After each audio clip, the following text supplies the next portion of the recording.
je développe rapidement dans cette capsule trois situations avec la calculatrice. La première situation va se ramener à une résolution d'équations de cinquième degré, donc les polynômes. Deuxième situation va se résoudre dans l'environnement solveur numérique. Et troisième situation va se résoudre dans l'environnement apps, mais plutôt système polynomial. Voilà l'idée de cette capsule rapide. Bon, je prends la première situation. Voilà, c'est une situation classique qui se ramène à une suite géométrique. Donc, j'ai une série d'informations. Donc, le premier jour, c'est juste le B0. Par exemple, si je note Bn, le nombre de vues, le nème jour, B0 égale 200. Je cherche la raison de cette suite, R est inconnu. Par contre, le nombre total sur les 5 jours égale 6200. S5 égale 6200. Comment trouver le R? Je développe cette formule. Je sais que c'est B0, 6200. Je développe B0, je remplace par 200, donc ça va faire 200. Le 200 passe de l'autre côté, donc 1 moins R. Je développe, je croise, donc 1. Je ramène tout par rapport à 0. Voilà mon équation de cinquième degré que je dois résoudre pour trouver le R. Je passe à la calculatrice. Je choisis l'environnement apps, application. Dans cet environnement, j'opte pour le 9, tout ce qui est polynomial. J'opte pour la partie 1, résoudre des équations polynomiales.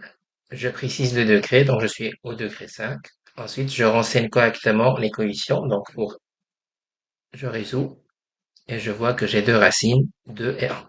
R1 égale 1, R2 égale 2. Je vais pas accepter le 1 car c'est pas vraiment une suite géométrique et de toute façon j'avais un problème de condition d'existence. Je sais que la raison égale 1, la suite ne bouge pas. Donc j'accepte dans ce contexte juste la raison R2 égale 2. Voilà la réponse dans l'environnement polynomial. Je passe maintenant à une autre logique de comparaison. Donc on va comparer une suite arithmétique, une suite géométrique. C'est ce qu'on appelle des équations transcendantes, c'est-à-dire on est en train de comparer une logique par exemple linéaire avec une logique exponentielle. Les deux logiques ne sont pas les mêmes, donc je dois passer par solver numérique. Je cherche en fait, encore une fois, le n tel que an égale g. Donc je suis vraiment dans l'équation transcendante. La logique arithmétique, c'est une fonction linéaire. X, attention, je suis avec la calculatrice, le n dans le contexte est remplacé par x dans la calculatrice. Je passe à y2, je vais insérer ou saisir la logique exponentielle. Donc ça c'est y1 pour la suite arithmétique et y2 pour la suite géométrique. Je repasse à mon environnement. Je suis encore sur Solver. J'ai bien le y1 qui encode la suite arithmétique, le y2 qui encode la suite géométrique. Je valide. Attention, on a besoin d'une valeur, n'importe laquelle aléatoire. Attention, c'est un processus numérique de résolution, donc il a besoin d'un point de départ. Par exemple, chercher 1. J'ai une valeur négative qui ne m'intéresse pas. 5, par exemple. Je continue et je vois que je tombe sur 10,82.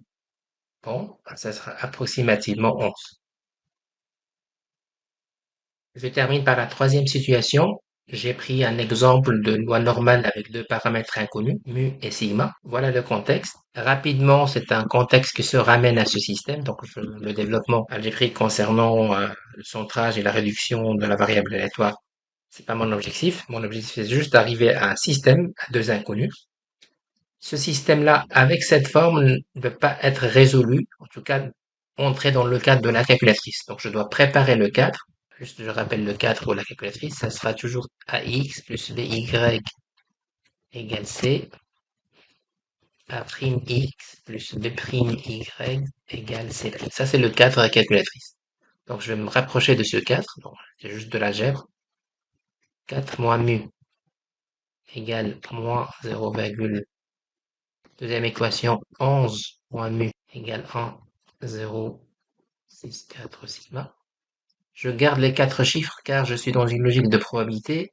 Et dans les probabilités, il faut garder de la précision. Donc la précision, c'est juste avoir un nombre suffisant au niveau de chiffres après la virgule. Bon, je vais chercher le 4. Voilà le 4. Alors, au niveau calculatrice, ce moins 1, c'est le A, ça c'est le B, ça c'est le C, ça c'est le A', ça c'est le B', et ça c'est le C'. Ça c'est ma calculatrice. Je passe à la calculatrice.